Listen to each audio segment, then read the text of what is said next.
The document in her hands had the weight of something final. May Linden stood at the rim of the limestone well, the September wind pulling at the edges of the paper, and she read the county notice for the third time, not because she had failed to understand it, but because she was looking for a seam in it, some imprecision in the language that a desperate woman might thread herself through. The notice bore the county clerk's stamp and the unmistakable slant of Harlan Voss's influence, though the man himself stood 10 yards behind her with the patience of someone who had already decided how the morning would end. The well was 30 feet deep and bone dry. To everyone in the Three Pines Valley who had ever glanced at the Linden plot, it was the property's most honest feature, a hole that told the truth about the land around it. Tom had dug at the spring before he died, working through 2 weeks of hard sun before the drill hit compressed silt in clay that yielded no water and no hope of any. The neighbors had noted it the way people note a bad omen quietly and with satisfaction, as though the dry well confirmed something they had suspected about Tom Linden's judgment from the beginning. Harlan Voss's boots were polished to a shine that seemed deliberate in its insult to the gray parched earth around him. He was 55 years old and built like a man who had once done physical labor and had spent the intervening years making sure he would never have to again. He wore a wool vest despite the heat, a gesture of authority rather than comfort, and he held his hat in one hand with the relaxed grip of a man accustomed to the world arranging itself to his preference. He told May she should consider herself fortunate that he was giving her until November 14th. Some men in his position, he said, would have moved on the property the week after Tom's funeral. May did not turn around. She read the final clause of the notice again. Any parcel within the Three Pines boundary not featuring a habitable structure of permanent manufacture would revert to the public trust for county auction. She folded the paper once, then again, along its original creases and tucked it into the pocket of her work apron. Tom Linden had died on a Thursday in late April. He had been transporting a load of cut lumber across the north pasture on the wagon they had borrowed from the Hensley family lumber he had purchased on credit from the mill in Caldwell, lumber intended for the farmhouse he had drawn plans for on the backs of seed catalogs and spread across the kitchen table on winter evenings, while May watched and asked questions and gradually came to understand that her husband was a man who dreamed in dimensions. The wheel had caught a badger hole. The load had shifted. Two of the Hensley boys, working a fence line 200 yards away, had seen it happen and had come running, but there was nothing to be done by the time they arrived, and what they had seen was committed to their memory with the permanence of scar tissue. May had buried him on the Sunday following in the rocky ground at the east edge of the property where Tom had once said he thought you could see 3 counties on a clear morning if you stood on the right rock.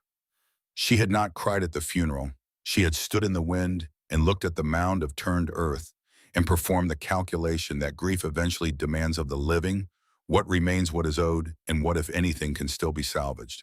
What remained was the land 40 acres of hard-packed clay and sparse buffalo grass that had produced nothing in the 2 years since Tom purchased it, except a dry well and a growing debt to the Caldwell mill for lumber, now weathering in a pile beside the barn. What was owed was 11 months of back property tax and the balance on the mill account.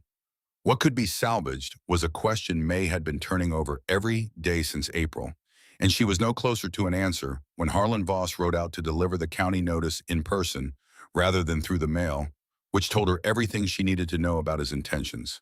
He said she should think of it as an opportunity.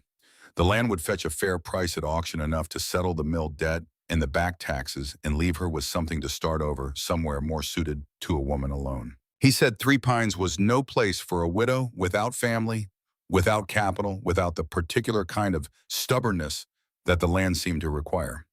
He said all of this in the reasonable tone of a man offering advice rather than a threat, and it was the reasonableness of his tone that May found most offensive, because it assumed she had no options worth considering. She turned around then and looked at him directly, which seemed to slightly unsettle him, the directness of it. She told him she appreciated his concern for her welfare. She said it in a voice that made clear she did not. Voss mounted his horse with the practiced ease of a man who had never had to struggle with a stirrup and turned back toward town without another word. May watched him go, then turned back to the well. She dropped a stone into it. She counted the seconds. 4, nearly 5 before the impact reached her, a dull, compact thud that told her the bottom was solid and densely packed. No echo of hollow ground beneath. No loose collapse of crumbling walls. The previous owner, a man named Garvey, who had sold to Tom and retreated to Kansas with what little he had left, had lined the first 8 feet of the shaft with fieldstone mortared in place, an act of basic engineering pride that had preserved the upper section against surface erosion and the freeze-thaw cycle. Below that, the raw earth was uniform and tight. May knelt at the rim and placed her palm flat against the stone lining. The rock was cool even in the September heat. Her father had told her once during a survey trip she had accompanied him on when she was 11 years old, walking beside him across a stretch of Nebraska bottomland while he took gradient readings for the railroad, that the surface of the world was a frantic and unreliable thing, subject to every mood the sky chose to inflict upon it. But 12 feet down, he said the planet had made up its mind. The temperature of the Earth at depth stayed constant, regardless of what the surface was doing, hovering at the region's average annual temperature through every season, a thermal truth as reliable as arithmetic. She was 38 years old. She had no money for lumber and no ability to haul it if she had the money. She had no mason, no crew, no neighbor who had offered anything beyond condolence and the particular avoiding glance of people who have decided that someone else's misfortune is contagious. What she had was 40 acres of hard ground, a dry well with soundstone lining 90 days, and the leather-bound ledger her father had left her when he died 6 years ago in a rooming house in Cheyenne, far from any of the railroad lines he had spent his life studying. She went to the barn and began looking for Tom's tripod hoist. The ledger was small enough to fit in a coat pocket and dense enough to constitute a private education. Elias Cobb had been a drainage engineer for the Union Pacific during the Western expansion, a man who spent 20 years solving problems that the railroad's architects created by refusing to account for the behavior of water, soil, and frost in terrain they had never bothered to understand before laying track across it. He had worked culverts and subterranean footings and retaining walls in conditions that would have defeated any conventional method, and he had kept meticulous records of everything he observed and concluded, not in the formal language of engineering reports, but in the practical shorthand of a man who expected his notes to be useful, rather than impressive.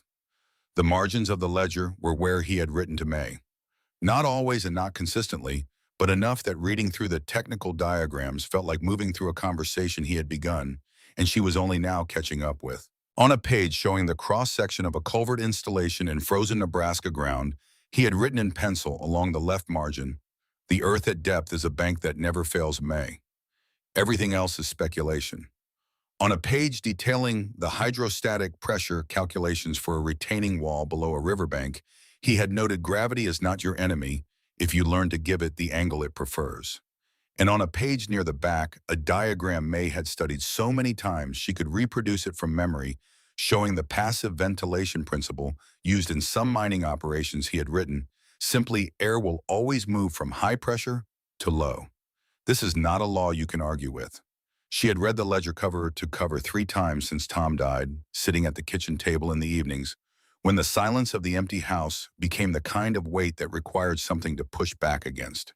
She was not trained as an engineer. She had attended school through the age of 16 in a one-room building outside of Salina, Kansas, and everything she knew beyond that had come from her father's explanations during the years she spent following him to work sites and from the ledger he left behind.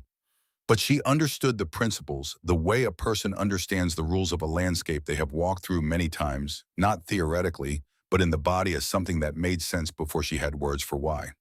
The tripod hoist was in the back corner of the barn, partly buried under a canvas tarp and a collection of tools Tom had acquired, with the optimism of a man who believed he would eventually have use for all of them. The hoist was a simple machine, 3 iron-tipped legs of rough-cut timber, bolted at the apex with a pivot bracket and fitted with a double pulley block that Tom had salvaged from a freighter auction in Dodge City 2 summers ago. May examined the rope, testing its integrity section by section with her hands. One length of about 4 feet had gone soft with moisture and would need to be replaced. The pulley mechanism was sound. She set up the tripod over the mouth of the well the following morning, anchoring the legs with iron stakes. She drove into the packed earth with a hammer, checking the alignment 3 times before she was satisfied. The double pulley would give her a 3-to-1 mechanical advantage, meaning she could lift 100 pounds of excavated earth while pulling with approximately 35 pounds of force. Her own hands could manage that sustain for hours. Her own back could not have managed 100 pounds direct hauled even on a strong day, and she had not had a strong day since April. She did not begin excavating immediately. She spent the first 3 days observing. She walked the perimeter of the property twice each morning, watching where the light fell and at what angle, watching where the wind moved and where it was blocked by the natural topography of the land. She studied the drainage patterns from the slight rises to the north, noting where water, if it ever came, would naturally sheet toward and where it would pool.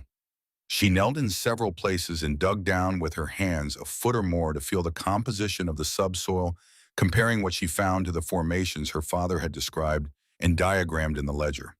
The clay content was high and consistent, which meant poor drainage at the surface but excellent structural stability at depth. The silt layer below the clay where it appeared was compressed by geological pressure into something approaching the hardness of soft sandstone.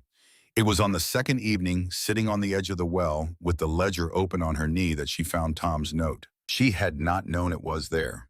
It was tucked into the back cover of the ledger beneath a folded survey map of the Linden property written on a half sheet of foolscap in Tom's compressed and slightly backward-leaning hand.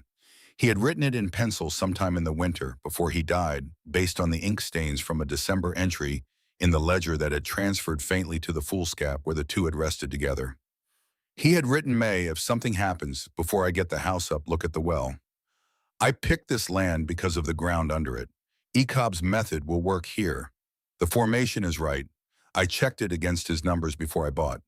You'll know what to do if you read his book right." She sat with that note for a long time while the evening came down across the prairie and the light went flat and gray. Tom had not bought this land on optimism. He had surveyed it, or tried to, with the tools he had available, and the knowledge he had absorbed from years of listening to Elias Cobb describe the geology of the plains during the Sunday dinners before his death. He had seen something in the formation that the neighbors had missed because they were looking at the surface, and he was thinking about what was underneath. He had died before he could act on it, but he had left the map and the note and the ledger and the dry well with its soundstone lining, and May understood, sitting at the rim as the stars came out over three pines, that she had been left exactly what she needed. She had simply not known how to read it until now. She folded the note and placed it at the front of the ledger before the first page. Harlan Voss had come to the Great Plains from Ohio, where he had made and lost a significant sum speculating on timber rights in the eastern part of the state in the recession year of 1879. He had arrived in the Three Pines Valley in 1881 with enough capital to purchase 3 parcels of land at the prices distressed homesteaders accepted when the drought years hit and the will to survive them ran out. He was not a cruel man in any simple sense. He was a precise man, a man who operated by the logic of economic necessity and had learned to present that logic in the language of community benefit, which was more palatable and equally effective. He genuinely believed that land in the hands of those who could not develop it was land wasted, and that the reallocation of such land to those with the capital and the vision to use it was a service to the broader settlement of the region. He had watched the Linden property for 18 months since the drought had made clear that Tom's plan to farm the 40 acres was not going to produce results in any reasonable timeline. When Tom died, Voss had given May 3 months, which he considered generous, before beginning the paperwork. He was not surprised that she had not yet made arrangements to leave.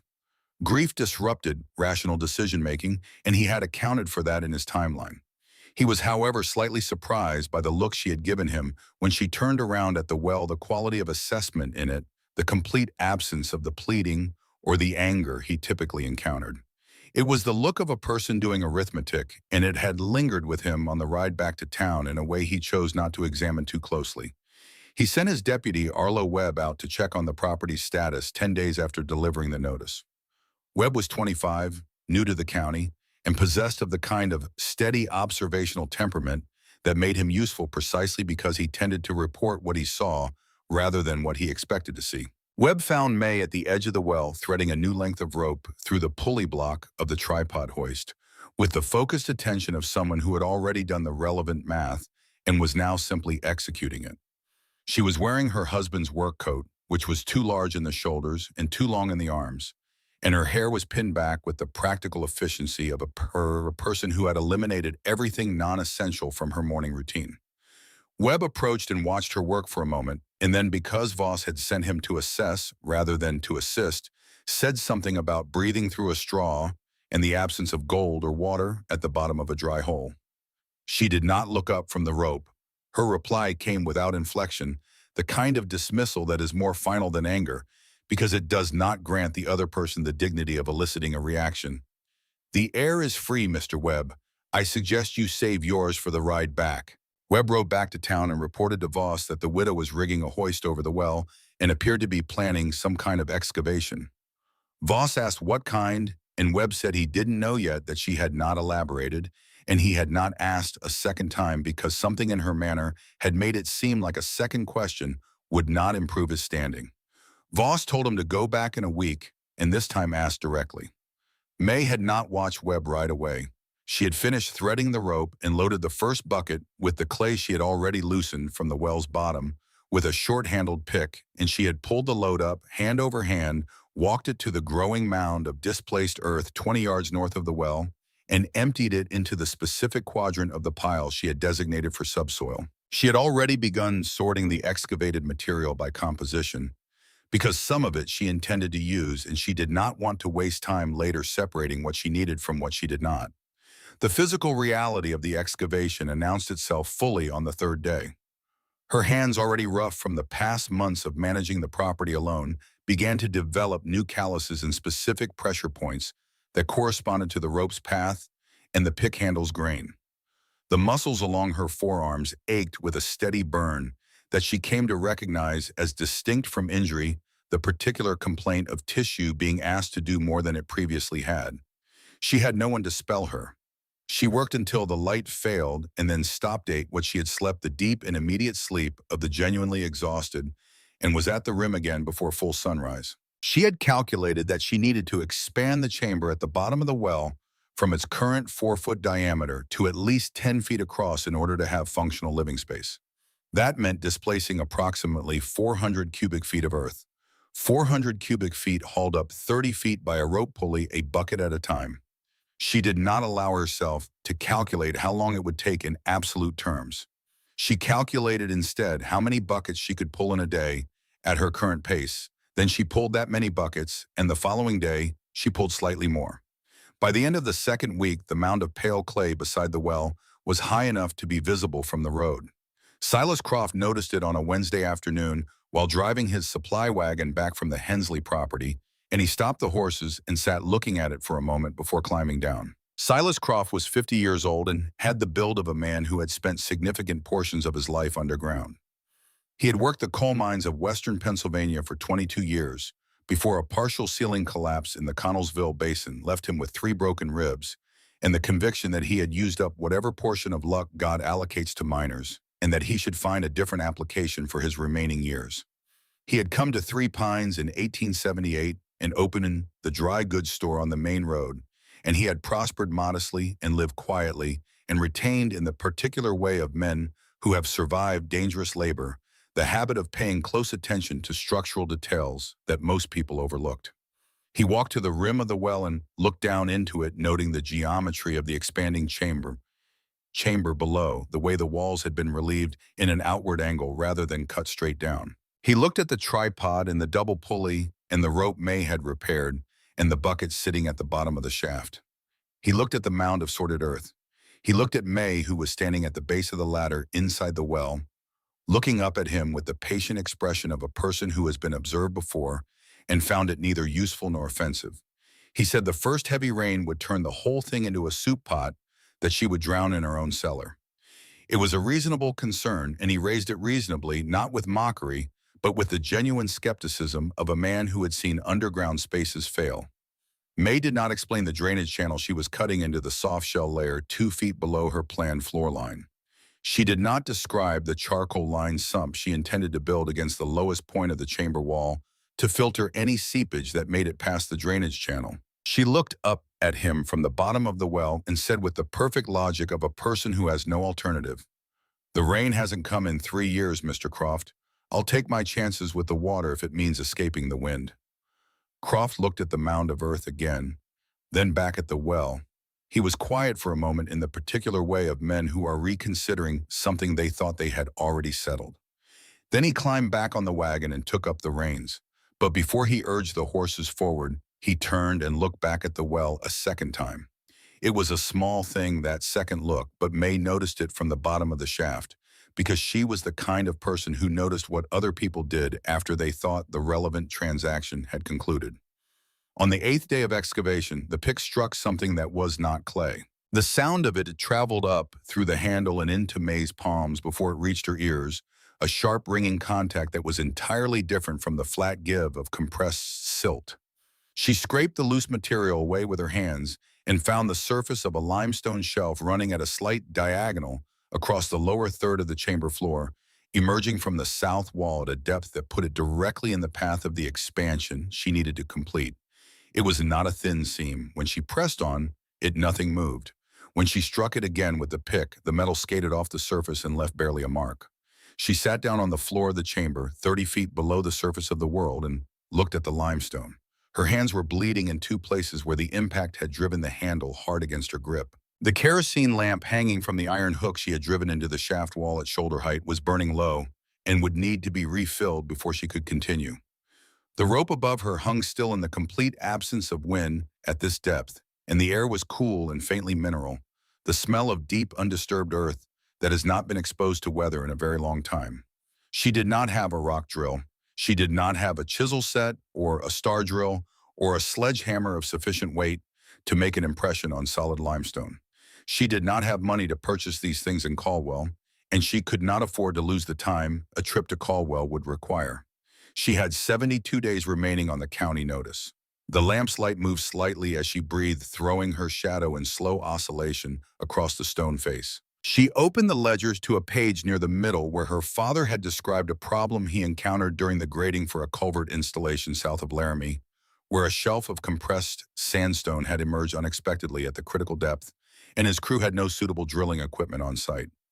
He had written 3 pages about the solution he developed with the marginal diagrams showing the principle of wood wedge hydraulic expansion, a technique she vaguely recalled him describing during one of their walking surveys when she was perhaps 13. You drove hardwood wedges into the natural fissures in the rock face, soaked them with water repeatedly until the wood expanded with enough force to widen the crack, inserted additional wedges, and repeated the process over several days until the crack propagated far enough that the rock could be levered out in sections. The limestone shelf had fissures. She could see them in the lamplight, natural lines of structural weakness, running roughly parallel to each other at 3-inch intervals across the face. They were not wide enough to accept a wedge as they stood, but they were there, and rock that has fissures has already told you where it intends to break.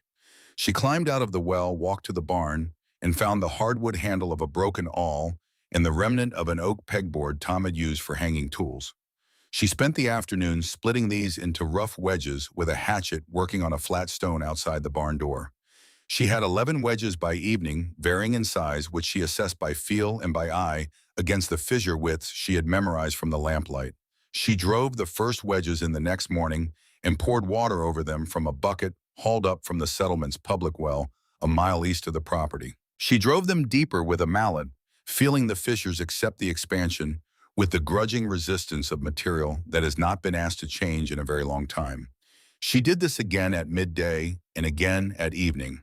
The limestone did not move visibly, but when she pressed her palm flat against the surface and felt for vibration while she struck a nearby fissure with the pick, she could feel the internal stress of the expanding wood communicating through the rock matrix.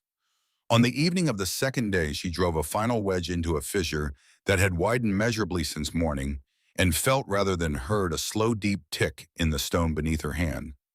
On the morning of the third day, she descended the ladder and found a section of limestone 18 inches wide and 6 inches thick, lying on the chamber floor clean, broken along 2 of the fissure lines, the exposed face showing the pale, fresh surface of rock that had not seen air since it was formed. She pried the remaining section from the wall with the pick handle used as a lever, working the point into the gap until the material released in a single heavy chunk that she rolled to the base of the ladder and hauled up in pieces using the hoist. The shelf was gone. Below it, the clay resumed dense and workable exactly as she had calculated. She did not celebrate this. She loaded the first bucket of the morning and began pulling. By the first week of October, the chamber walls had been relieved, the floor leveled, and the dry stack stone retaining wall completed along the entire perimeter. May had spent 4 days selecting stones from the surface field she had been clearing since she arrived on the property, choosing pieces by weight and face geometry, looking for the slight taper that would allow each stone to sit with its outer face angled marginally away from the chamber center. The principle was in the ledger noted by her father with characteristic brevity: the earth outside the wall exerts inward pressure. Angle each stone to redirect that pressure into the stone below it, and the wall locks itself. Add mortar, and you create a single rigid mass that fails at one point. Leave it dry stacked, and you create a self-adjusting structure that distributes stress across every contact point simultaneously. She had no mortar. She had 60 pounds of charcoal we had made herself in a shallow pit north of the barn by slow burning a cord of scrap wood under a clay cover. She packed this behind the lower courses of the retaining wall in a 6-inch layer between the stone and the raw earth, which would absorb the humidity that migrated through the soil before it could reach the chamber air. The ledger noted that mine operations in humid climates had used similar methods to prevent the condensation that made underground spaces uninhabitable. The ventilation system took 3 days to install and required more precision than anything else she had attempted. She cut a sheet of corrugated iron, salvaged from the mining camp, into a baffle the correct size to hang 4 inches below the mouth of the shaft, suspended on wire. She threaded through holes punched with a nail and hammer. The baffle's function depended entirely on its position too high, and it would not create the low-pressure differential that pulled stale air out. Too low, and it would restrict the intake flow below what the chamber volume required. She tested 7 positions by descending with a small piece of burning tinder and watching which direction the smoke moved when she held it near the shaft walls. The correct position announced itself clearly. The smoke moved upward toward the shaft mouth at a steady rate, neither too fast nor too slow, drawn by the pressure differential the baffle created as wind moved across the top of the well. The intake pipe was the buried section of iron conduit she had dragged across 2 miles of hardpan from the mining camp, cut to length with a hacksaw borrowed from Silas Croft's store on the pretext of needing it for fence repair, which was not entirely untrue since she had also repaired a section of fence. She dug the intake trench by hand, 6 feet deep, running 30 feet north from the chamber wall to the surface terminus, which she capped with a screen of woven wire mesh she made herself from salvaged baling wire. The air entering the chamber through this pipe would travel 30 feet of buried conduit warmed to the ground's constant temperature before it reached the chamber, arriving neither cold from the surface nor stale from the chamber itself, but at a stable intermediate temperature that required no mechanical assistance and no fuel. When she closed the iron hatch for the first time and sat in the complete stillness of the sealed chamber, she held a candle and watched the flame. It burned without a flicker for 30 seconds, then 40, then a full minute. Perfectly still. No draft, no cold seeping in from the shaft above. The thermometer she had found in Tom's kit read 54 degrees Fahrenheit. The air tasted of dry earth and the faint mineral sharpness of the limestone she had broken, and of the vaguely sweet smell of the charcoal packing behind the walls. She sat there for a long time, listening to the silence. Outside, the temperature on the surface was 68 degrees in the afternoon. Inside the chamber, where 30 feet of earth absorbed every variation the sky inflicted on the surface, it was 54 and would remain so reliably and without exception, regardless of what the world above chose to do. She thought about her father walking beside her across the Nebraska bottomland with his grade rod on his shoulder, explaining that the surface of the world was a frantic and unreliable thing. She thought about Tom's note tucked into the front of the ledger: "You'll know what to do if you read his book right." She thought about Harlan Voss's polished boots on the parched gray earth and the 14 days remaining before the county notice came due. Then she picked up the lamp and began to work on the ceiling plaster. The first frost hit the Three Pines Valley on the 20th of October, 2 weeks before the county deadline. May had been expecting it. The old-timers at the settlement's water well had been predicting it since early in the month based on the behavior of the cattle and the angle of the morning fog. The temperature on the surface dropped to 24 degrees overnight, and when May climbed out of the shaft at dawn to empty a bucket of excavated plaster waste, her breath hung in the air in thick plumes, and the water in the bucket she had left topside had a quarter-inch of ice across its surface. In the chamber, the thermometer read 53 degrees. She stood at the rim of the well for a moment, looking out across the valley. The grass was gray with frost, and the distant line of the settlement's buildings was just becoming visible in the early light. She could see smoke rising from chimneys in 3 or 4 of them, the families inside already burning their winter wood at a rate she recognized as unsustainable, given what the old-timers were saying about the feel of the coming season.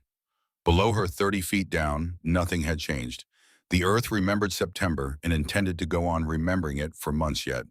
She descended the ladder and picked up the trowel. The ceiling plaster was a mixture of clay from the excavation straw she had cut from the north field and the lime she had traded her wedding ring for at a trading post 12 miles east, exchanging the gold band Tom had placed on her finger in the Salina Methodist Church 14 years ago for 4 pounds of quick slaked lime and a handful of regret she did not allow herself to examine. The lime was for airtight integrity, not aesthetics. A porous ceiling would allow the chamber's humidity to cycle with the surface air, and condensation would follow. And condensation underground was the beginning of everything she was trying to prevent. She applied the plaster in 2 coats, smoothing it with a flat board she had shaped from a piece of the salvaged lumber working the surface until she could no longer feel any roughness under her palm. She was 3 days from completing the plaster when Webb came back. He came on a Tuesday morning, and this time he dismounted and stood at the rim and looked down for a long time without speaking. He could see the whitewashed stone walls below, the geometric precision of the dry stacked retaining wall, the smooth floor, the lamp reflecting cleanly off a surface that had no right to be as finished as it was. He looked at the 2 iron pipes protruding from the ground at angles that suggested function rather than accident. He looked at the mound of sorted earth, larger now, still organized into its designated quadrants. He had a paper in his inside coat pocket that Voss had given him 3 days ago, a legal document prepared by an attorney brought in from the county seat 40 miles away, arguing that the term permanent manufacture in the county notice implied above-ground construction and that the county retained the right to define habitable structure in accordance with community standards. May should expect formal service of this argument at the county courthouse before November 14th. Webb looked at the paper in his hand, then at the well, then at May, who had climbed the ladder and was standing at the rim covered in the pale dust of limestone plaster, watching him with the expression he had come to associate with her, not hostile, not anxious, simply the face of a person with too much to do to waste attention on whatever was about to be said. He told her about the legal filing. He read the relevant clause aloud because he believed she had a right to hear it precisely rather than in his paraphrase. He folded the paper and held it out to her. She took it without looking at it and tucked it into her apron pocket beside the original county notice. Then she said, her voice carrying the same quality it always had, the flatness of a person who has already accounted for the variables she is being handed, "Does it affect the deadline?" Webb said it did not. The deadline was still November 14th. She nodded once and turned back to the ladder. Over her shoulder without breaking stride. "Then it doesn't change my schedule, Mr. Webb. You're welcome to note that in your report." Webb stood at the rim for another moment after she had descended. He took out his own small notebook, separate from the official deputy's log Voss reviewed on Fridays, and wrote down the date, the time, the condition of the chamber as he had observed it, in a description of the ventilation system's visible components. He had been keeping this private record since the second visit because something in the geometry of what May Linden was doing had engaged a part of his attention that official duty alone did not explain. He had grown up on a farm in southern Indiana and understood construction well enough to recognize when something was being built by someone who had thought carefully about what they were building. What was happening at the Linden well was not desperation, or not only desperation, it was design. He closed the notebook and rode back to town, and for the first time since Voss had sent him out here, he did not look forward to the conversation that was waiting for him at the end of the ride. The last days before November 14th moved with a particular quality of time that May had experienced once before in the week before Tom's funeral, when the world had contracted to the specific and immediate. She plastered and sealed and reinforced and tested. She stocked the chamber with the dried goods she had been accumulating for weeks. Corn-dried beans, salt pork, hardtack, and 6 sealed clay jars of water drawn from the settlement's well and carried home on the wagon. She built the insulated hatch from 2 layers of salvaged iron sheet sandwiching a filling of dried prairie grass, fitting it to the shaft's mouth with iron hinges she had made herself from bent straps of the corrugated roofing material. When she closed it and pressed her hand to the inner surface, no cold came through. On the evening of November 13th, she descended the ladder for the last time before the deadline and sat in the chamber with the ledger open on the small desk she had built from stacked crates. The lamp burned without movement. The thermometer read 54. The air was dry and clean and carried no sound from the surface. She did not know if Voss's legal filing would carry weight with Sheriff Packard. She did not know if Packard was the kind of man who read documents carefully or the kind who deferred to the party with more money and more influence. She had prepared her argument with the same method she had applied to every other problem since April. Identify the relevant fact, find the supporting evidence, remove every element that could not be defended under examination. The county notice said habitable structure of permanent manufacture. It did not specify orientation. It did not specify material. It did not specify that walls must be vertical or that the entrance must face the sky. The chamber was permanent stone and earth and iron with no component that weather could remove. It was habitable. The thermometer proved it, the air quality proved it, the sleeping platform and the desk and the water stores proved it. She had lived in it for 6 days already, the longest stretch she had gone without sleeping in the farmhouse. She turned to the page in the ledger where her father had written about the stability of deep earth. She read it again, not because she needed to, but because the words were his, and reading them was as close as she could come to the conversation she wished she could have. Then she closed the ledger and placed it on the desk and blew out the lamp and lay down on the sleeping platform in the complete and absolute dark of a sealed underground space and waited for the morning with the focused stillness of a person who has done everything that can be done and is now prepared for what comes next. 30 feet down, the earth held its temperature and its silence, and May Linden breathed the steady air of a space she had pulled out of nothing but mathematics and the particular refusal to accept that the only options available were the ones someone else had decided to offer her. The morning of November 14th arrived without ceremony. The sky above Three Pines was the color of old pewter, flat and low, and holding weather it had not yet decided to release. May had been awake since before the light changed, not from anxiety, but from the particular alertness of someone who has rehearsed a moment so many times in private that the actual arrival of it feels almost administrative. She had dressed in the cleanest clothes she owned, not because she wanted to appear before Voss and Packard as something other than what she was, but because she understood that the chamber below her would be judged partly through the lens of its owner, and she intended to give no unnecessary ground. She climbed out of the shaft at first light and built a small fire outside the barn to heat water for coffee, a luxury she had rationed carefully through October. She drank it standing, looking at the 2 iron intake pipes catching the gray morning light, and she thought about what her father had said once during a survey inspection outside of Laramie when a railroad superintendent had questioned a culvert design that did not conform to the company's standard specifications. Elias Cobb had listened to the superintendent's objections with the patience of a man who knows that most arguments about structure are really arguments about authority, and then he had taken the superintendent underground and shown him what the water did and let the evidence speak without further assistance from his own voice. The superintendent had signed off on the design the same afternoon. May poured the remainder of the coffee onto the ground and went to wait at the rim of the well. Voss arrived at 8:30 riding ahead of Sheriff Packard, and a third rider May did not recognize until he dismounted and she saw the leather satchel. The attorney from the county seat was a lean man in his mid-40s named Gideon Marsh, who wore a coat that was too fine for the plains and carried himself with the particular confidence of someone who had spent his career winning arguments in rooms where the other party could not afford equivalent representation. He surveyed the Linden property with the rapid assessment of a man who makes judgments quickly and rarely revises them. The weathered farmhouse, the partially finished fence line, the mound of pale clay beside the well, the two iron pipes at their angles. He did not appear impressed. Packard dismounted without ceremony and nodded at May. He was a methodical man, not unkind, and he operated with the judicial neutrality of someone who had seen enough disputes over land and water and boundary lines to have immunized himself against the emotional arguments that typically accompanied them. He had the county notice in his breast pocket and a measuring tape on his belt, and no apparent opinion about the outcome of the morning. He asked May if she was ready to demonstrate. She was. She walked to the hatch, unlatched the iron bolt, and swung the cover upward on its hinges. The released air was not dramatic. It did not rush out with theatrical warmth or smell of anything other than dry earth and the faint mineral trace of the lime plaster.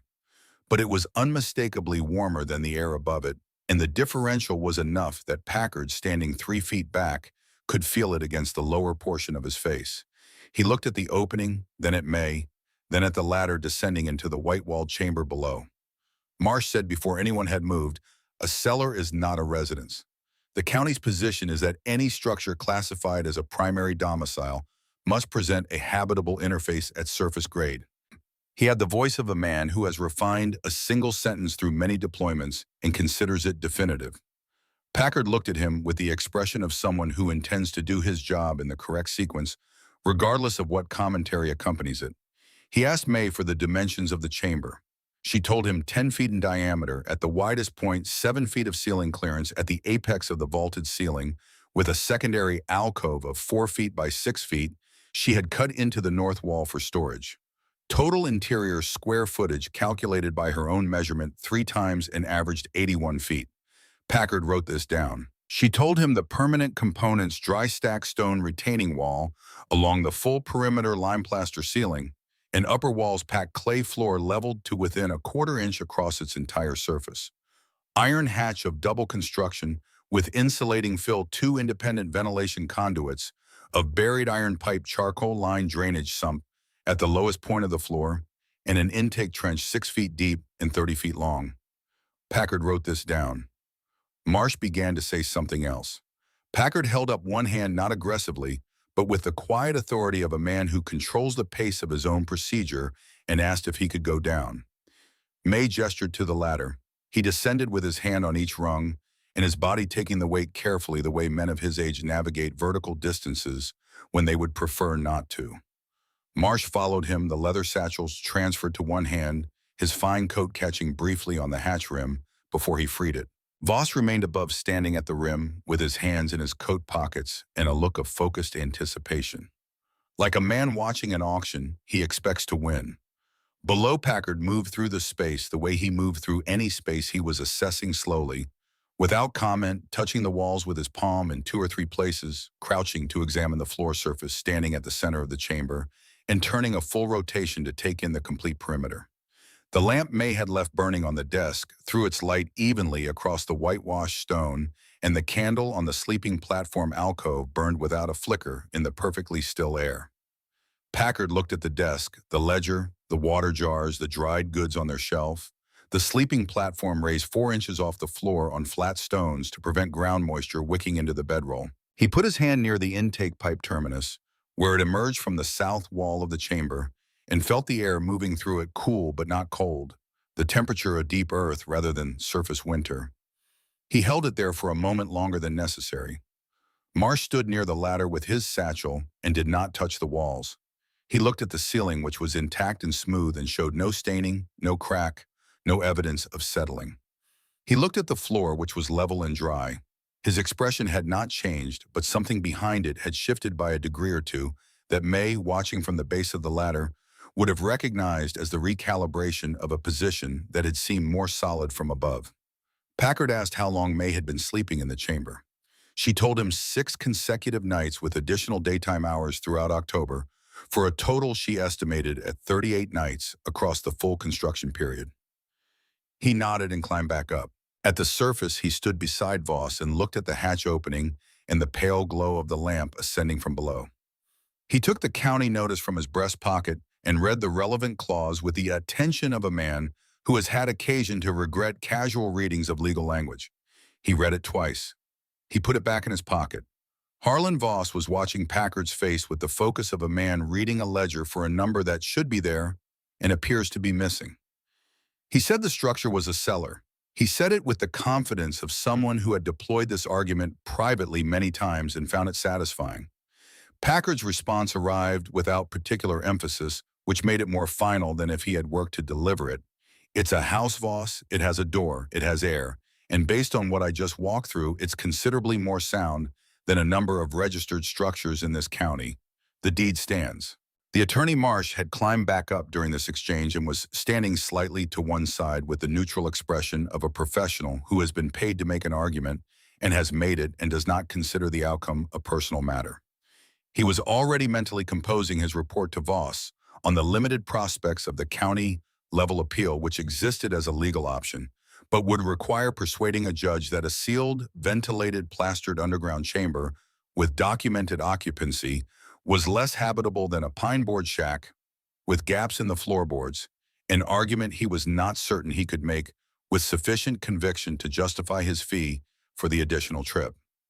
Voss looked at May. The satisfaction she had expected to feel at this moment was not present in the form she had imagined during the weeks of construction. What she felt instead was something cleaner and less complicated, the specific relief of a calculation that is proven correct. She said, looking at Voss directly, "The law says habitable structure. It doesn't say which direction it has to face. This home won't burn in a fire, won't blow away in a cyclone, and won't freeze in a blizzard. Can you say the same for your office?" Voss's jaw moved slightly. He looked at Packard one more time, received nothing useful from the sheriff's expression, and turned toward his horse. Before he mounted, he turned back and said with the deliberate quality of a man preserving an option he does not intend to relinquish, "The appeal to the district will be filed by the end of the month, and I'll remind Mrs. Linden that the water easement on the North Munch line was not included in the original deed transfer. I intend to review my options there." He rode away at a pace that was controlled rather than hurried, the pace of a man leaving rather than fleeing. Packard stayed long enough to record the property's coordinates and the chamber's dimensions in his official log. He told May he would note the structure as a registered primary domicile in the county record, which would require Voss to pursue any challenge through the district court rather than through county administrative process, a significantly higher and more expensive bar. He said this without elaboration, and May received it the same way as information rather than comfort. Comfort was not what either of them was in the business of providing. After Packard rode away, May stood at the rim of the well and looked at the water easement that ran along the north fence line, the shallow trench that connected the Linden property to the creek-fed supply line Voss controlled. She had known about the easement clause since October, when she had finally read the original land transfer documents Tom had stored in the tin box under the farmhouse floorboards. She had been hoping Voss would not remember it or would consider the legal victory sufficient and move his attention elsewhere. He had not. He was a precise man, and precise men do not leave leverage on the table. She did not have a solution to the water problem yet. She filed it in the part of her mind where unsolved problems waited for the data that would resolve them, and went back down the ladder to resume the work of living. In the weeks following the county inspection, Voss made good on the first element of his threat by filing the district appeal through Marsh. The paperwork arrived at the county clerk's office on a Thursday, and Webb, who was present when it was logged, made a notation in his private notebook with the date and the specific language of the claim. He had not told Voss about the notebook. He knew that the record he was building documented a campaign of legal pressure against a woman who had, by any technical measure he could apply, satisfied every requirement the county had placed on her. May received notice of the district appeal through a letter delivered by the mail rider on a Saturday. She read it at the kitchen table in the farmhouse where she still cooked and managed the property's surface functions, and she placed it beside the previous county notice and Tom's note and the survey map in a growing collection of documents that represented the full external architecture of her situation. The district hearing had been scheduled for approximately 10 weeks out. 10 weeks was enough time for a great number of things to happen in either direction. She went back to the chamber and continued the work of winter preparation. The second phase of the build focused on comfort rather than survival, the distinction between a space that would keep a person alive and a space that a person could inhabit without the living itself becoming an act of endurance. She added shelving along the north wall alcove cut from the remaining lumber Tom had purchased from the Caldwell mill, the boards fitted into notches she chiseled from the stone retaining wall rather than nailed, since nails and stone required equipment she did not have. She built a second small lamp from a salvaged tin with a wick of twisted cotton cloth positioned to light the sleeping alcove independently of the main chamber lamp, so she could read in the evening without burning the primary light.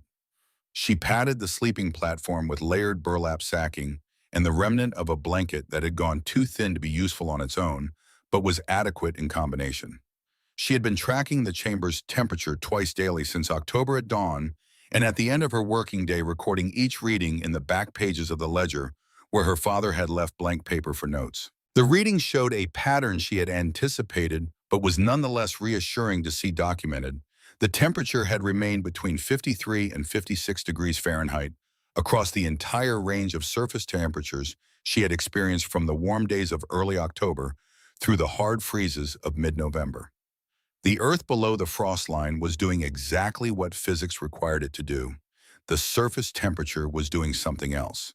The old-timers at the settlement well had been talking about the season for weeks, and what they said carried the particular authority of people who have read the same signals across 40 years of plains, winters, and have developed the kind of pattern recognition that does not require instruments. The pressure was dropping faster than it should have been for early December. The cattle on the 3 remaining working properties in the valley were refusing to leave their enclosures even on mild days, a behavior that experienced ranchers recognized as early self-sheltering. The birds had gone. Not the usual thinning of the bird population that accompanied cold weather, but a complete and sudden absence, as though everything that could leave had decided simultaneously that it was time.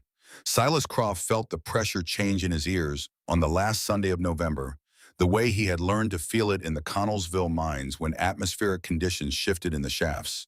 The sensation was distinctive and unambiguous, a tightening in the inner ear, a faint accompanying nausea, the particular physical grammar of air trying to equalize across a significant pressure differential. He had felt it before major storms in the mines and learned to take it seriously. He closed the store early that afternoon and spent the evening checking his supply inventory and counting his cordwood. On Monday morning, he drove out to the Linden property.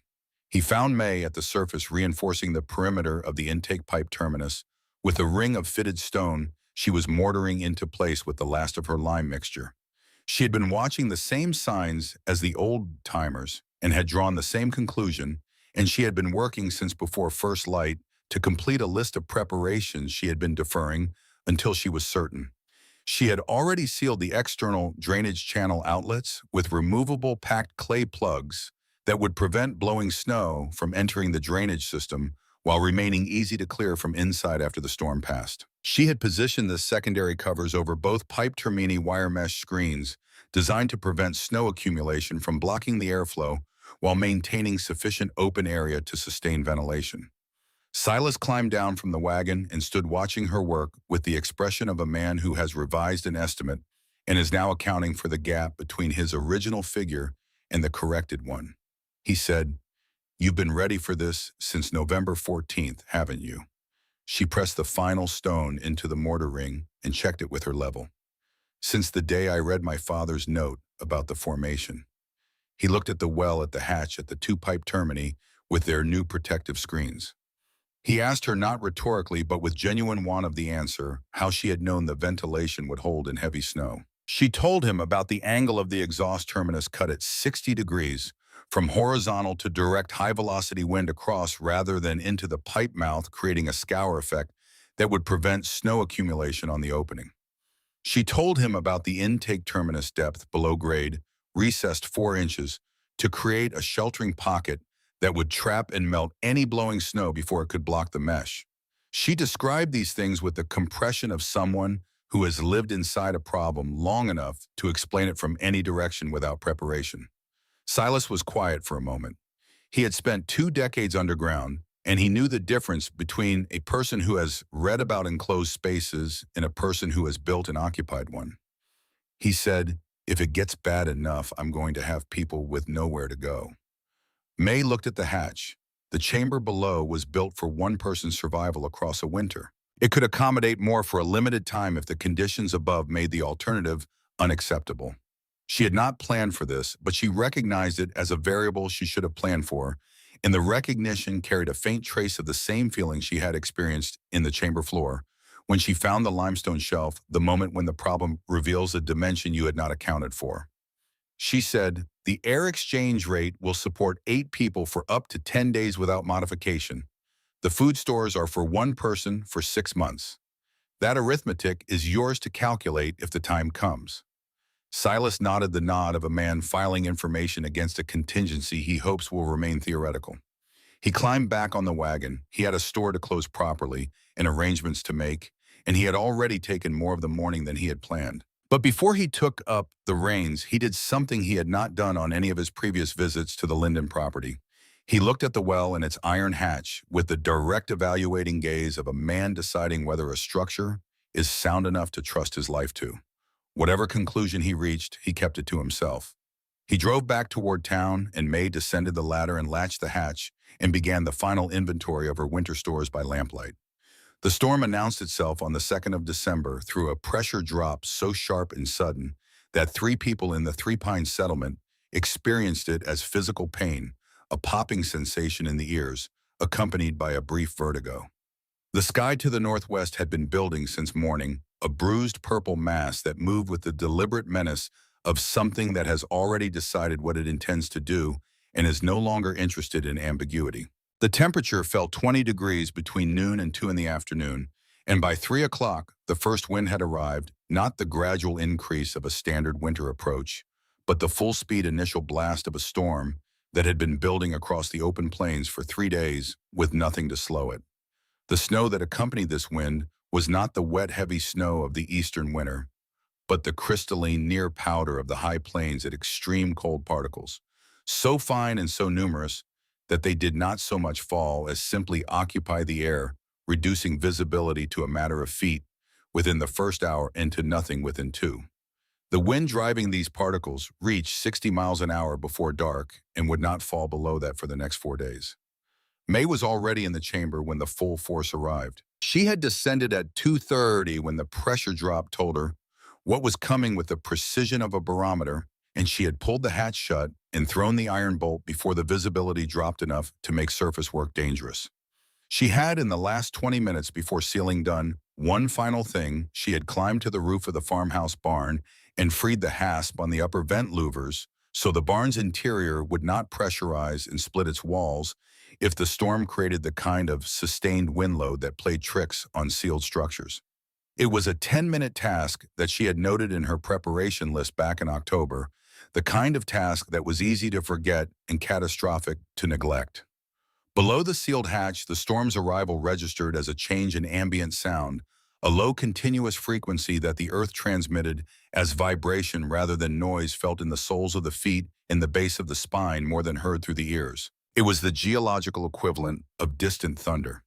The planet's own material translating the violence above into something slower and more fundamental. The lamp flame did not move.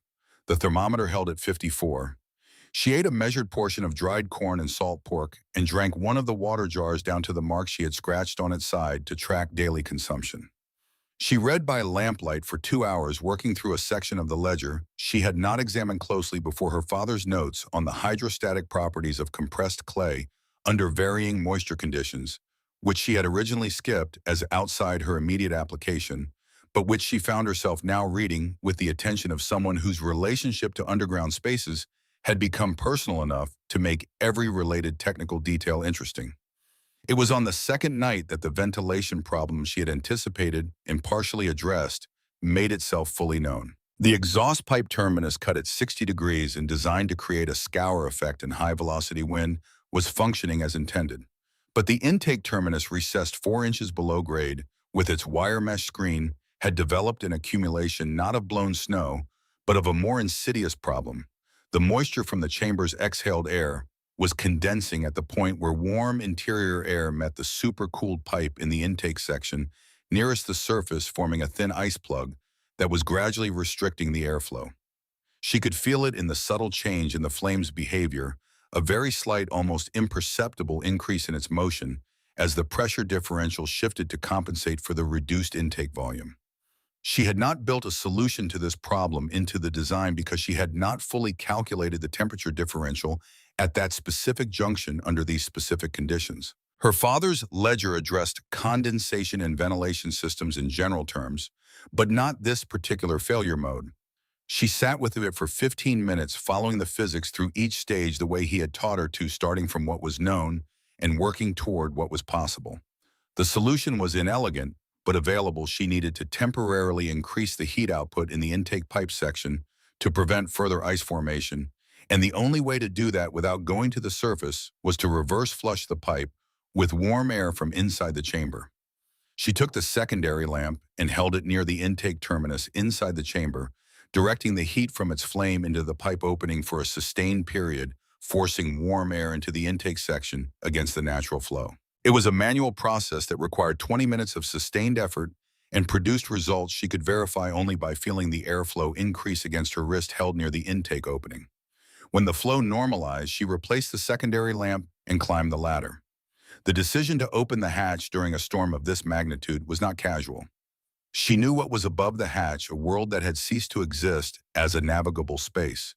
She knew that the ice accumulation she needed to clear was outside the intake terminus recess, accessible only by putting her body into the storm for the time required to reach the pipe and break the ice free with the iron rod she had kept on the ladder for this possibility. She also knew that if she did not clear it, the restriction would worsen over the following hours until the ventilation system was no longer adequate for the chamber's air volume, and the problem that would follow from that was not immediately dangerous, but would become so over a period of days.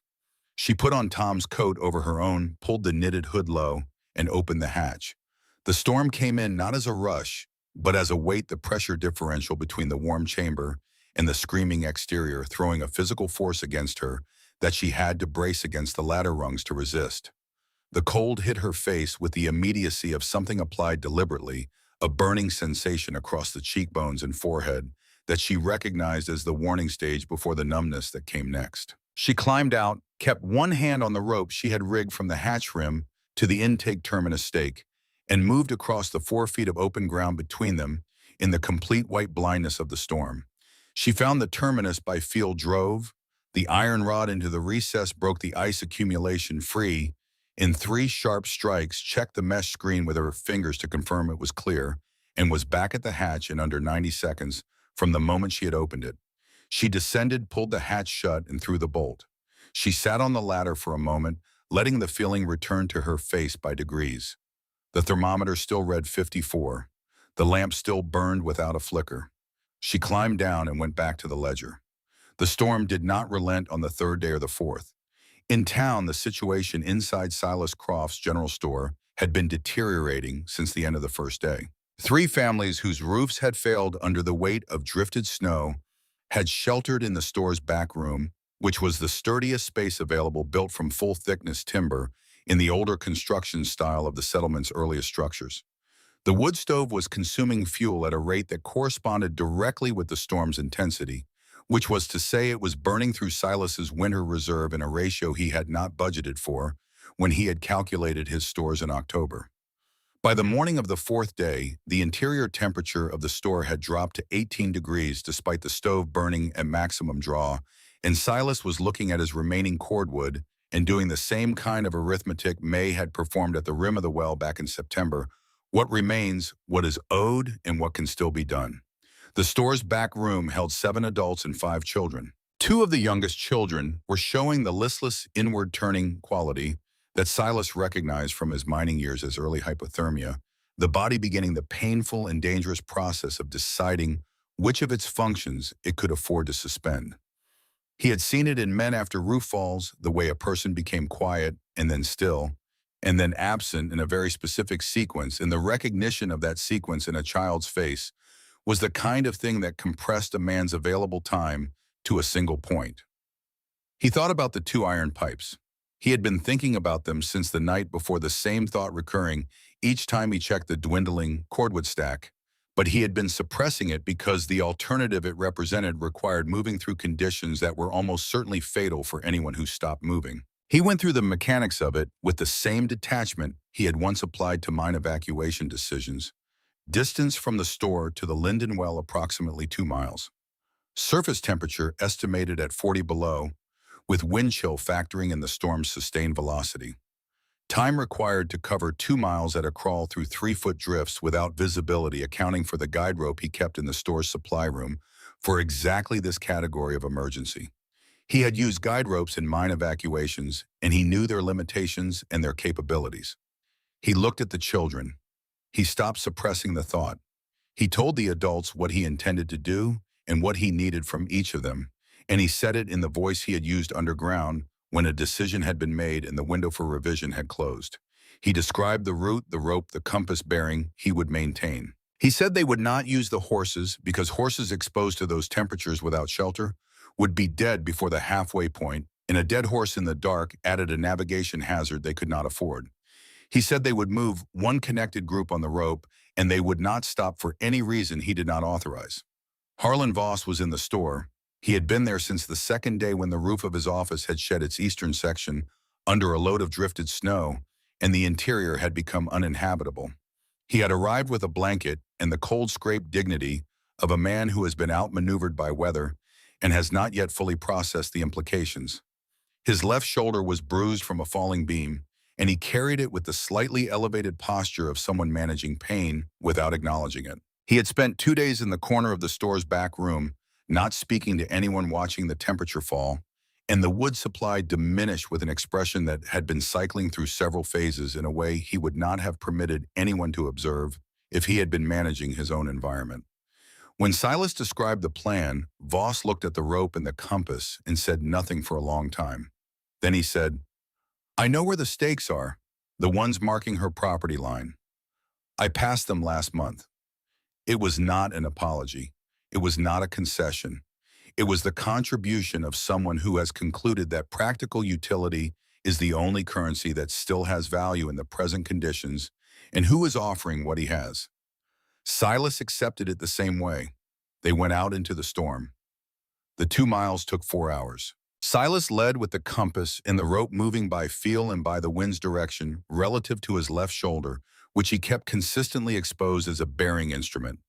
Voss's knowledge of the stake locations proved useful twice when the group had drifted offline in the complete white blindness and would have continued in the wrong direction without the correction. The children were carried by the adults in rotation, wrapped in every blanket the group possessed, their faces covered to prevent frostbite on the exposed skin. One of the men, a farmer named Bert Aldrich, whose hands had lost feeling in the first hour, was guided by his wife for the final half-mile, his coordination failing in the incremental way that Silas recognized and kept moving faster to outrun. They found the intake pipes first, which was how they knew they were on the right piece of ground, and then the rope guide that May had rigged from the pipes to the hatch, which she had put in place back in October, for no reason she could have articulated, except that her father had always said redundancy was the engineering principle with the highest return on investment. They followed the rope to the hatch, and Silas, whose hands were still functional, found the bolt and hammered on the iron with the side of his fist. Below, the blow transmitted through the iron and the earth in the air of the sealed chamber, with the muffled quality of sound arriving from a great distance. May was sitting at the desk with the ledger open, and she heard it not through her ears but through the surface of the hatch cover, where the sound traveled as vibration, the specific irregular rhythm of a human fist rather than the steady percussion of weather. She stood up, her legs stiff from the cold of the chamber floor that had accumulated over 4 days of limited movement. She climbed the ladder and felt for the temperature differential at the hatch rim, the thin cold air seeping around the seal, and she knew before she opened it that the surface was colder than anything she had yet experienced in this season. She put both hands on the bolt and threw it back and pushed the hatch up against the resistance of ice that had formed in the hinge gap and the weight of the drifted snow on the outside surface.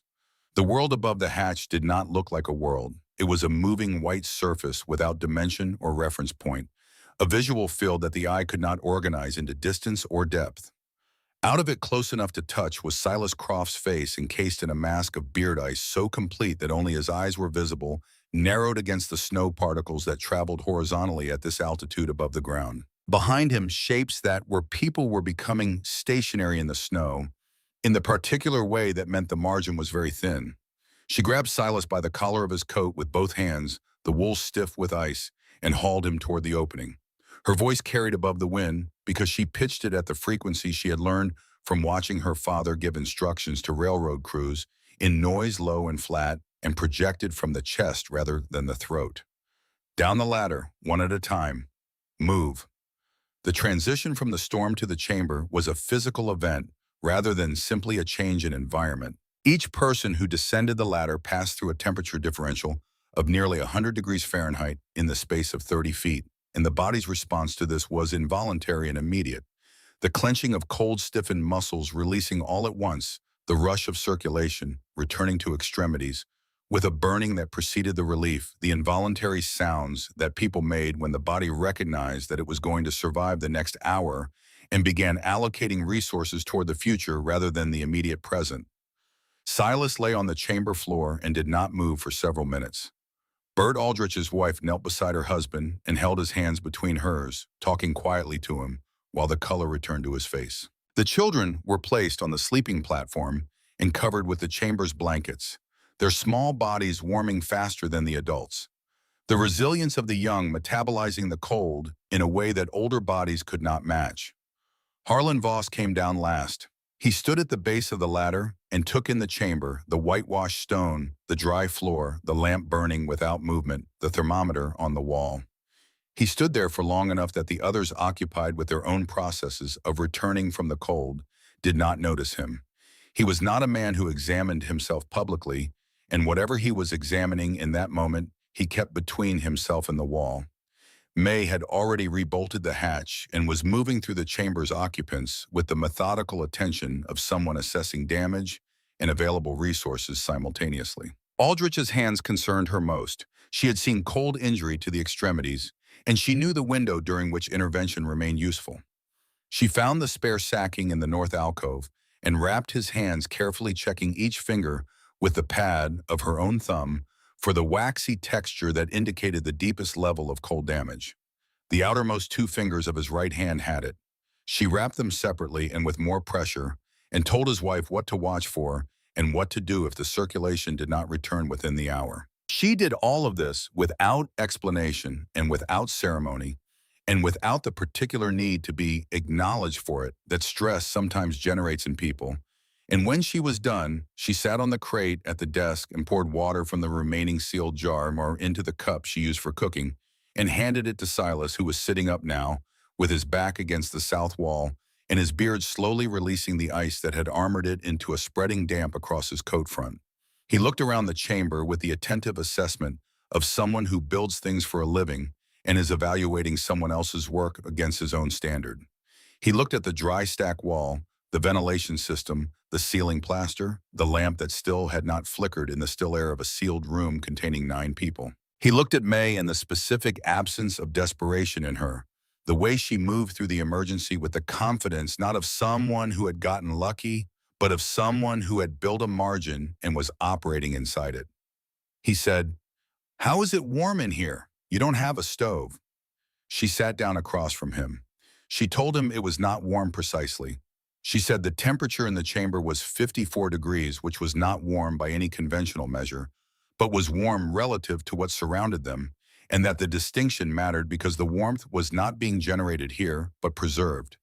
The Earth at this depth retained the average annual temperature of the region, regardless of surface conditions, and what she had built was not a source of heat, but a container for heat that already existed 30 feet below the frost line in the geological memory of a summer that was 6 months past. She showed him the ledger, turning to her father's notes on geothermal stability, and she traced the diagrams with her finger while she explained the ventilation principle and the charcoal sump and the reason the walls were dry.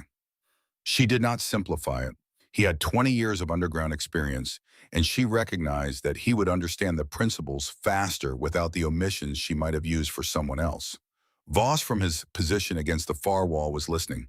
He did not move or speak, but his attention was present in the quality of his stillness, the kind of listening that a person does when they are revising something they had considered settled. The storm continued above them for 2 more days, its progress measurable only by the occasional change in the frequency of the vibration that the Earth transmitted to the chamber floor. May managed the air exchange rate by adjusting the baffle position twice when the increased body heat from 9 occupants changed the chamber's internal pressure dynamics. She rationed the food with the precision of someone who has already calculated the consumption mathematics and knows exactly what the margin is.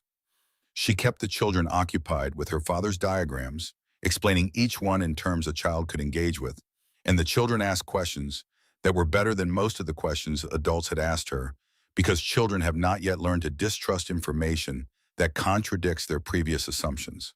On the sixth day, the vibration in the floor diminished and then stopped, and the quality of the sound at the hatch changed from the continuous roar of sustained wind to the irregular silence of aftermath. May climbed the ladder and pressed her ear to the hatch before opening it, a habit she had developed during the storm, and heard nothing that indicated active danger. She threw the bolt and pushed the hatch up against the weight of the drifted snow and emerged into a world that had been remade. The sky was the particular blue of extreme cold after a storm, saturated and clear and merciless in its brightness. The snow lay in drifts that had redrawn the topography of the valley in unfamiliar shapes, covering the fence lines and the road and several of the lower structures in town completely. The air was still and about 15 degrees below zero, and it carried no moisture, the dryness of deep cold that has wrung everything out of the atmosphere. She could see the settlement from here, or what remained of it, and what she could see was that a significant portion of what had been there before the storm was not there now. She went back down the ladder and told the people in the chamber what was above them, and she watched each face process the information in its own particular sequence, and she allowed the silence that followed it to remain a silence until someone was ready to climb up. The first person to reach the surface after May was Silas Croft, who stood in the snow at the rim of the hatch and looked out at the valley with the expression of a man who has come back from something and is taking inventory of what returned with him. Harlan Voss came up third, and he stood in the cold without his hat, which he had left somewhere in the scramble across the plains 2 nights ago, and he looked at the ruins of the Three Pines settlement for a long time. He looked at the spot where his office had been. He looked at the mound of displaced earth beside the well, unchanged by the storm, and at the two intake pipes with their protective screens still in place and functioning, and at the hatch cover lying open in the snow with its double-layer iron construction and its insulating fill intact. He looked at all of this and did not say anything, and May, standing 3 feet away, did not offer him the grace of being looked at while he arrived at whatever he was arriving at.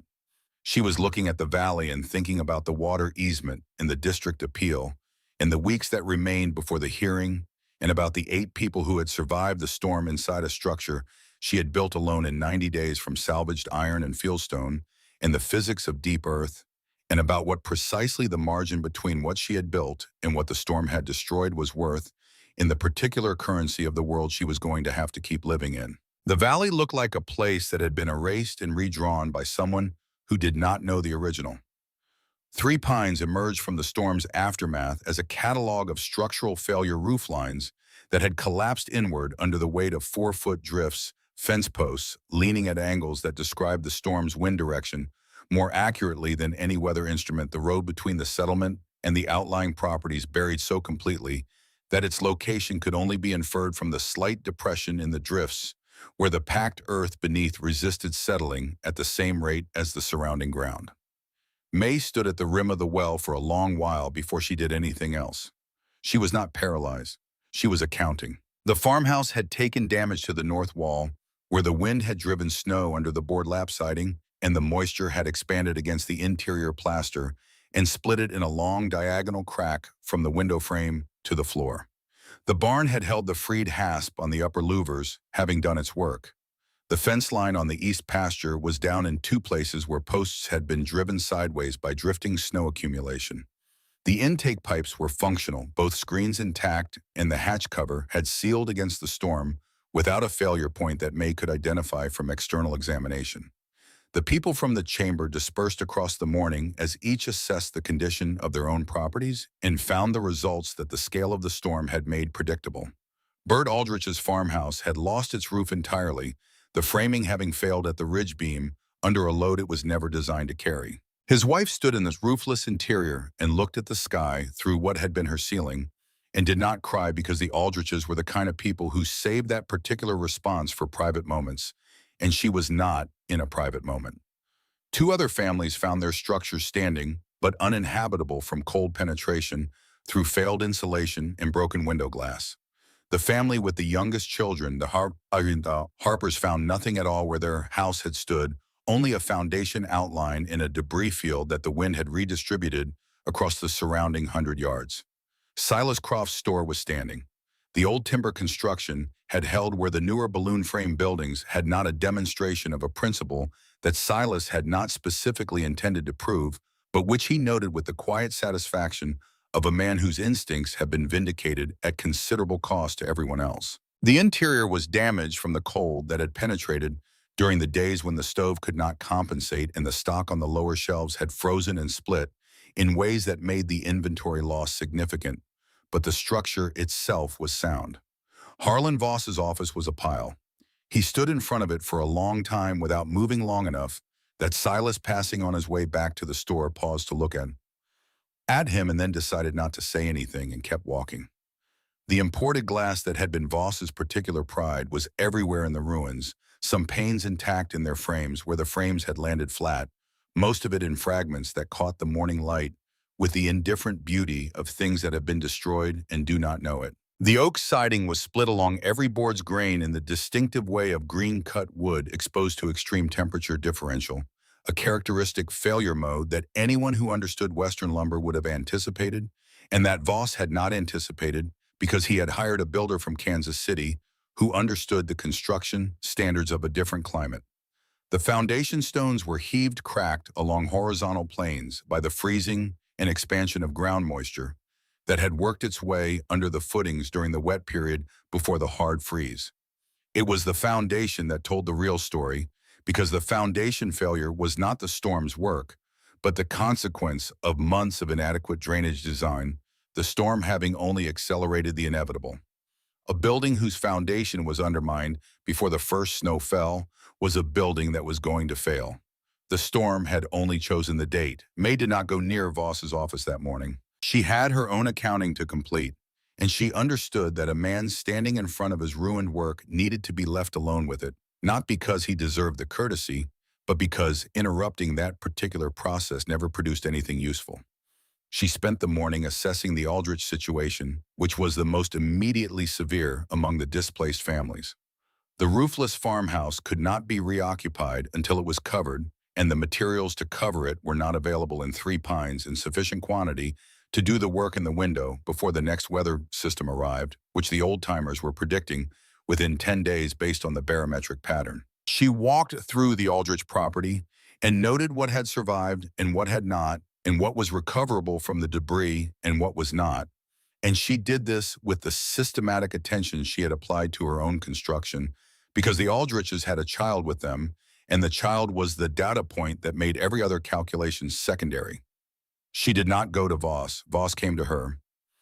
He appeared at the farm on a Thursday afternoon, 12 days after the storm ended, on a day when May was outside the barn repairing the east fence line. He was on foot, which meant he had walked the 2 miles from town, which was either a gesture of deliberate significance or a consequence of having lost his horse in the storm's aftermath. He was not carrying anything. He had a bruise on his left cheekbone that had gone from the purple of recent impact to the yellow-green of healing, and his coat was a different coat than the one he typically wore, being somewhere in the debris of his office. He stopped at the fence line and watched May work for a moment. She did not stop working.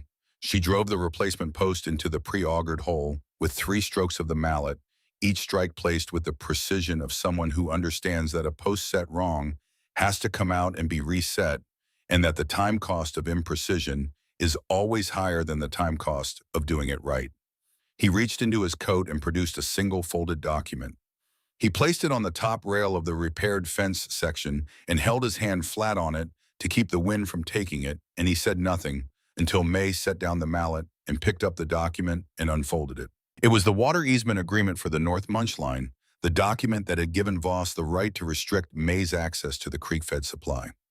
Across the face of it in Voss's own handwriting were the words, "Easement rights hereby relinquished, full access restored unconditionally." He had signed it and dated it 2 days prior. There was no attorney's notation, no county witness stamp, no legal formality beyond the signature. It was a unilateral surrender written in the hand of a man who had decided to stop holding a card that had already cost him more than it was worth. May read it twice. She folded it along its original lines and placed it in her coat pocket. She picked up the mallet.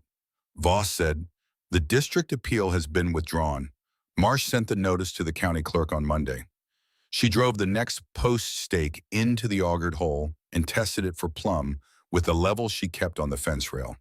It was within tolerance. She moved to the next position. He stood at the fence for another moment, And when he spoke again, the reasonable tone he typically deployed as a form of control was absent, replaced by something more effortful and therefore more accurate.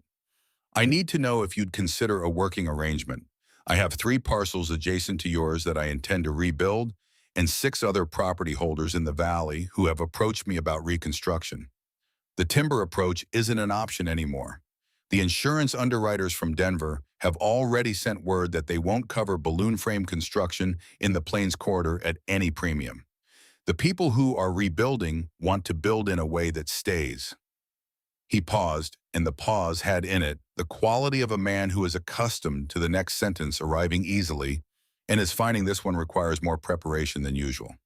They want to build the way you built. May set down the mallet and turned to look at him directly. She had been expecting something like this, not the specific form of it, but the general shape, because Voss was a precise man, and a precise man in the ruins of his investment would eventually arrive at the most efficient path to recovery, and the most efficient path to recovery was standing in front of him with a level and a mallet and 40 acres of intact underground construction. She had been thinking about what she would require if this conversation happened the same way she had thought about what she would require from the limestone shelf and the ventilation calculation and every other problem that had presented itself in the past several months. She told him her terms. She did not offer them tentatively or frame them as requests. She had one condition, and it was not negotiable in any of its details.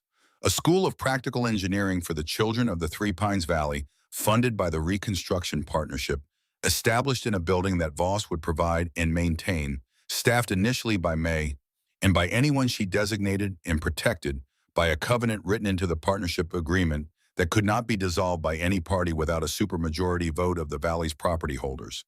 Not a courtesy, not a promise, not an intention, a legal instrument.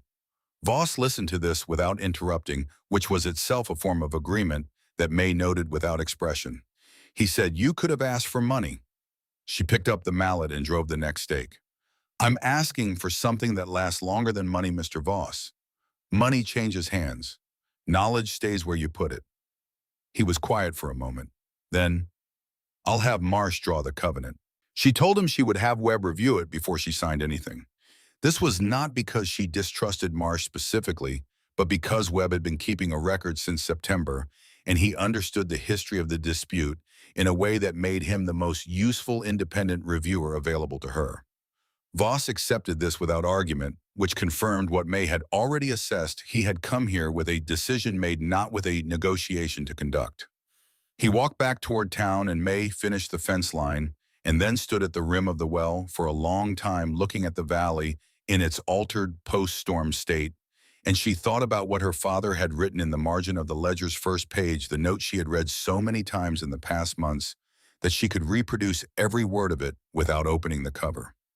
She thought about Tom's note folded at the front of the same ledger. She thought about all the ways that the people who had loved her had left her exactly what she needed in the only form they had available to give it, and she thought about what it meant that she had only understood the full measure of what they had left her by being forced to use it.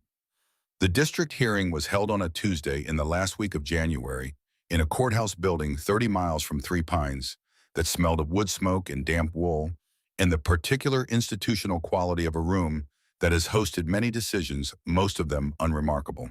Voss had already withdrawn the appeal, and the hearing was therefore not a contested matter, but an administrative formality. The county's position on the Linden property's status needed to be officially recorded at the district level so that it would carry legal weight in any subsequent challenge from any party, including any future owner of the adjacent parcels. Sheriff Packard was present. Webb was present with his notebook, which he had been asked to bring by Packard after the sheriff had learned of its existence through the unofficial communication network that small settlements generate when they cannot afford formal institutions. May was present in the same work clothes she wore every day, which had been cleaned for the occasion, but remained unambiguously the clothes of a person who used them for physical labor, a choice that was not accidental. Gideon Marsh had driven from the county seat not to argue against May, but to formalize the withdrawal of Voss's previous filings, a task that required his presence because the original filings had carried his professional signature, and their withdrawal required the same.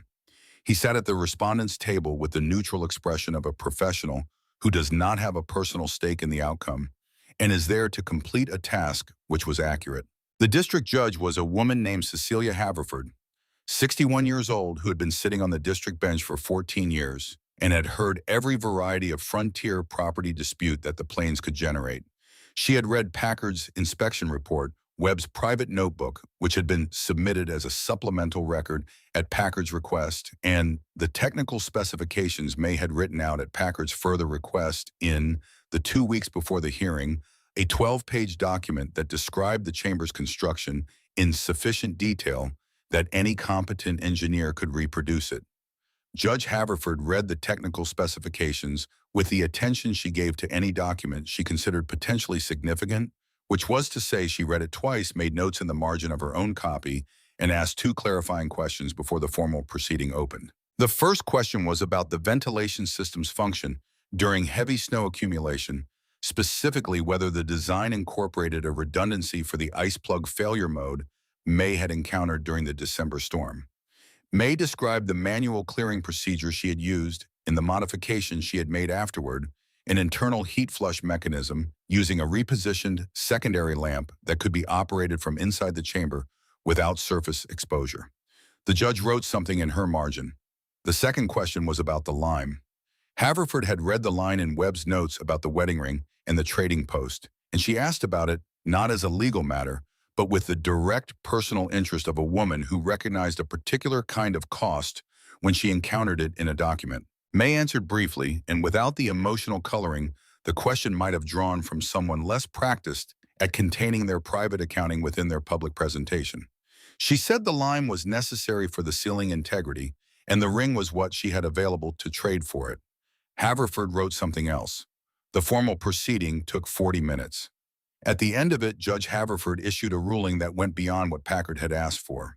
She ruled that the Linden Well Chamber constituted a habitable structure of permanent manufacture under county and district code, that this ruling applied retroactively from the date of Packard's initial inspection in November, and that any future challenge to the structure's legal status would require clear and convincing evidence of a specific code violation, with the burden of proof resting entirely on the challenging party. She further ruled that the county record should reflect the structure's designation as a novel construction type, specifically a subterranean primary domicile, and that the technical specifications May had submitted should be appended to the county's official construction reference, available to any property holder in the district who wished to consult them.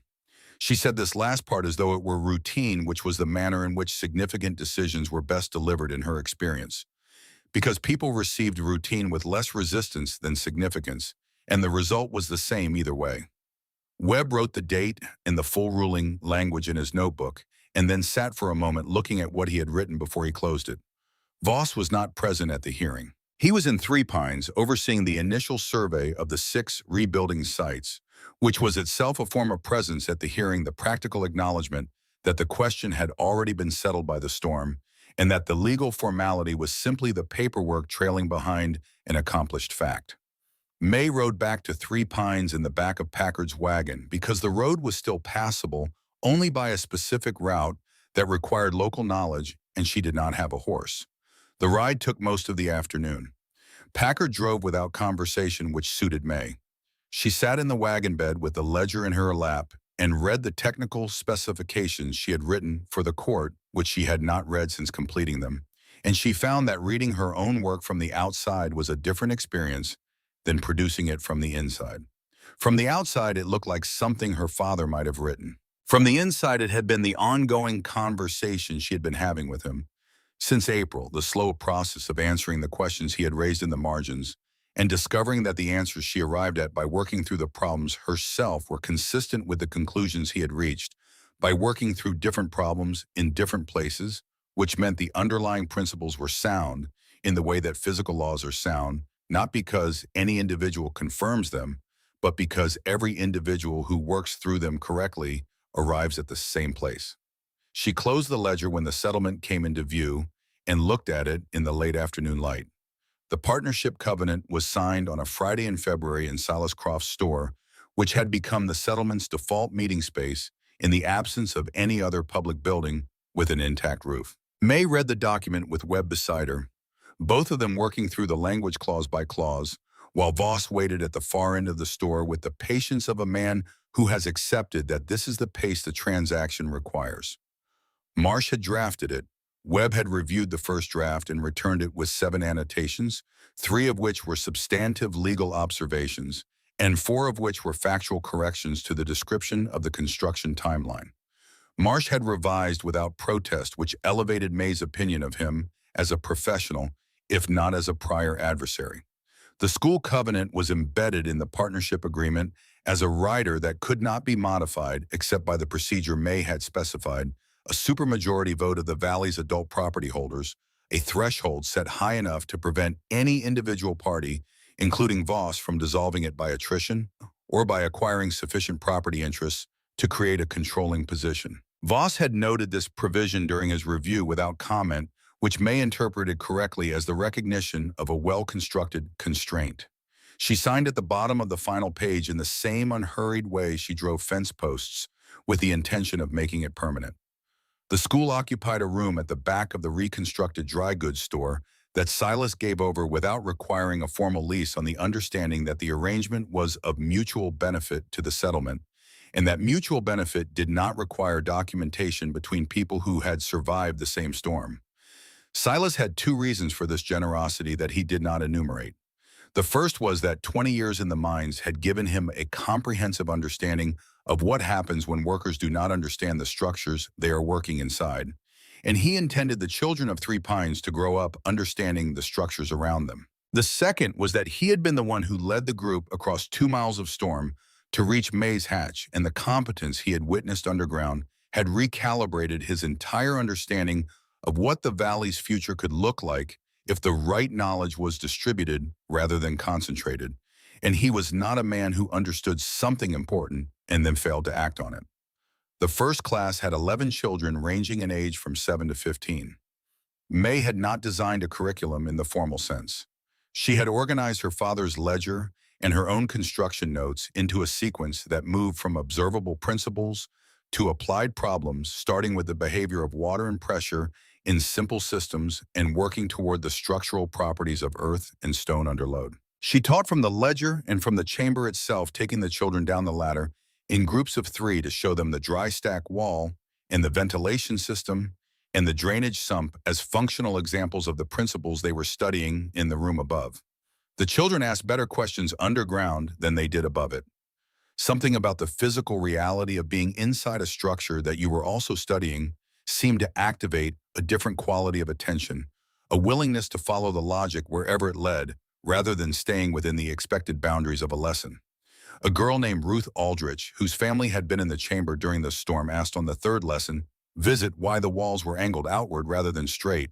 And when May explained the self-locking arch principle, Ruth asked whether the same principle would work in the roof of a surface building if the timbers were angled at the right pitch. May told her it would, and that this was in fact the principle underlying traditional timber framing, and Ruth went home and drew his diagram and brought it back the following week with 3 additional questions that took the better part of an afternoon to work through properly. Silas sat in on 2 of the early lessons, not as a student, but as a person who finds a particular satisfaction in watching someone transmit knowledge they have earned through difficulty. He had been thinking about the Valley's reconstruction in terms of the practical engineering problems each site presented, and he had begun to recognize that the knowledge May was building in the children was the same knowledge the Valley's reconstruction required, and that in 5 years or 10, those children would be the most qualified people in the Three Pines area to solve the problems the land kept presenting. He told May this one evening after the last student had gone home, and she looked at him with the expression she wore when she was testing a load-bearing calculation, assessing whether the structure was sound enough to place weight on. She said, "That's why I asked for the covenant, not because I won't always be here, because the knowledge should be." He did not have an answer for this that was equal to what she had said, so he did not offer one.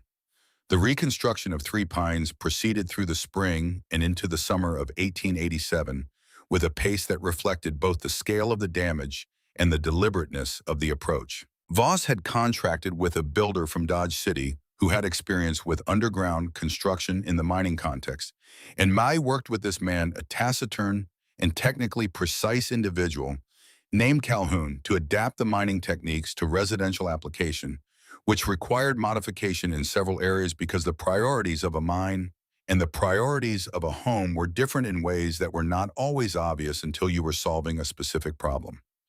The primary challenge in scaling her single-chamber design to multi-room residential use was the ventilation system. A single chamber with one person's respiration load was a straightforward calculation. Multiple connected rooms with variable occupancy and variable heat generation from cooking required a branched ventilation network, and the pressure dynamics of a branched passive system were more complex than anything in her father's ledger. She worked through the calculations over 3 weeks in the evening, sitting at the chamber desk building the problem in stages the way Elias Cobb had built his culvert calculations, starting from the known variables and solving toward the unknown ones. Calhoun watched her work through the calculations on the 2 occasions when she did this at the construction site, rather than at the chamber, and he did not offer opinions or corrections, which she noted as the behavior of someone who recognizes competence in a domain they respect. He said once examining her branching diagram, "My foreman in the Leadville mines would have hired you on the spot." She told him the Leadville mines were 400 miles away and she had a school to run, and he nodded as though this were a completely satisfactory answer, which she supposed it was. The first 3 Linden design homes were completed by August, in time for the early autumn before the next winter season. They were built for the Aldriches, the Harpers, and a new family named Cranston, who had arrived in Three Pines in the spring specifically because word of the valley's reconstruction approach had reached them through the county land office, which had been receiving inquiries about the district's new construction standards since Judge Haverford's ruling had been noted in the Dodge City newspaper in February. Each home was modified from May's original design to suit the specific occupancy and terrain conditions of its site. The Aldrich home incorporated Ruth's roof pitch question into a timber-framed, above-ground kitchen annex that connected to the underground main living space through an insulated vestibule, the first hybrid design May had built, which worked better than the pure underground approach for a family that needed significant cooking space and natural light for food preparation. Ruth Aldrich was present for every stage of the kitchen annex construction and asked questions throughout that May answered without abbreviation. Voss's own replacement structure was the last to be built that season, and he made no input into the design beyond approving the site and the budget. He had developed the practice of allowing technical decisions to rest with the people who had earned the authority to make them, which was a significant adjustment from his prior approach, and one that he had arrived at not through moral reconsideration, but through the straightforward observation that his previous approach had cost him his office and nearly his life. He was still a precise man. He had simply recalibrated what precision required. He came to the Valley's end-of-season meeting in October, which May had established as an annual review of the construction program's progress and the school's curriculum development. He sat in the same room as Sheriff Packard and Webb and Silas, and the Aldriches and the Harpers and the Cranstons, and 7 other families who had various levels of involvement in the reconstruction, and he listened to May present the season's results with the focused attention of a man doing his own accounting alongside hers. The results were 3 completed homes, 2 foundations laid for the following spring, 11 children completing their first full year of the practical engineering curriculum, and a waiting list of 4 families from adjacent valleys who had requested information about the Linden design after the Dodge City newspaper item had been followed by a longer piece in the Kansas City paper that had been picked up by 2 of the larger Denver publications. The demand was extending beyond what Three Pines could supply, and Mace told the meeting directly that she did not intend to become a construction firm. She intended to train people who could build this way, and training people required a school, and the school was what she had asked for and received, and was not going to compromise by allowing it to become secondary to a commercial operation, even a beneficial one. Voss said from his chair in the second row, "What if the school trained builders, not just children?"